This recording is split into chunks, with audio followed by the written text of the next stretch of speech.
Assalamualaikum warahmatullahi wabarakatuh.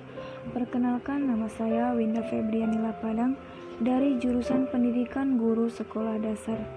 Di sini saya akan menjelaskan tentang urgensi Pancasila sebagai pandangan hidup dan dasar negara.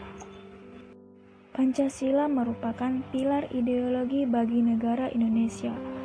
Pancasila adalah jati diri bangsa Indonesia sebagai falsafah, ideologi, dan alat pemersatu bangsa Indonesia. Pancasila merupakan pandangan hidup bangsa negara dan pemersatu bangsa Indonesia yang majemuk.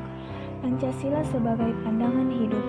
Nilai-nilai Pancasila melekat dalam kehidupan masyarakat dan dijadikan norma dalam bersikap dan bertindak serta memberi petunjuk dalam menggapai kesejahteraan lahir sosial.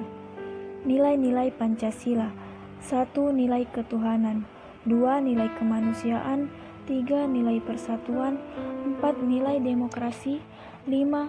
Nilai keadilan sosial. Fungsi Pancasila sebagai pandangan hidup: 1. Sebagai pedoman atau petunjuk dalam mengatur kehidupan berbangsa dan bernegara. 2. Sebagai pegangan hidup, norma dan juga pedoman dalam segala aspek kehidupan masyarakat dan pemerintah. 3. Sebagai petunjuk dalam menghadapi dan menyelesaikan permasalahan yang dihadapi. 4. Sebagai pemersatu keberagaman.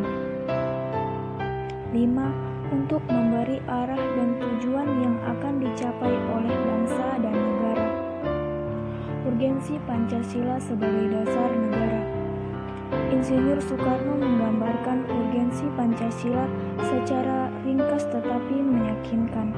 Pancasila adalah salah satu dasar falsafat dan juga satu alat pemersatu bangsa dan juga pada hakikatnya mempersatukan dalam perjuangan melenyapkan segala penjajahan, terutama imperialisme. Pancasila sebagai dasar negara adalah sumber dari segala sumber tertib hukum Indonesia dan mengandung makna dan nilai-nilai. Pancasila harus menjadi landasan dan pedoman dalam membentuk dan menyelenggarakan negara.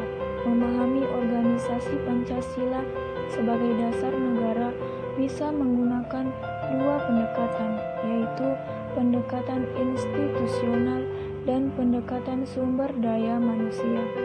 Pendekatan institusional adalah membentuk dan menyelenggarakan negara yang berdasarkan pada nilai-nilai Pancasila, sehingga negara Indonesia dapat mewujudkan tujuan negara atau terpenuhnya kepentingan nasional.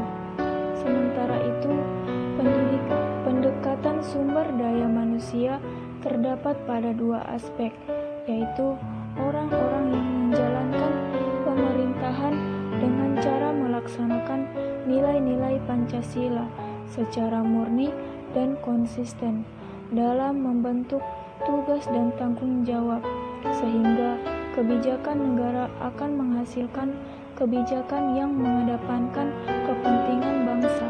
Tetapi melihat kejadian yang jauh dari sikap penerapan nilai-nilai Pancasila pada Indonesia, seperti masyarakat yang hanya memeluk agama tertentu karena faktor mayoritas, sehingga ia tidak bisa menjalani ajaran agamanya dengan baik.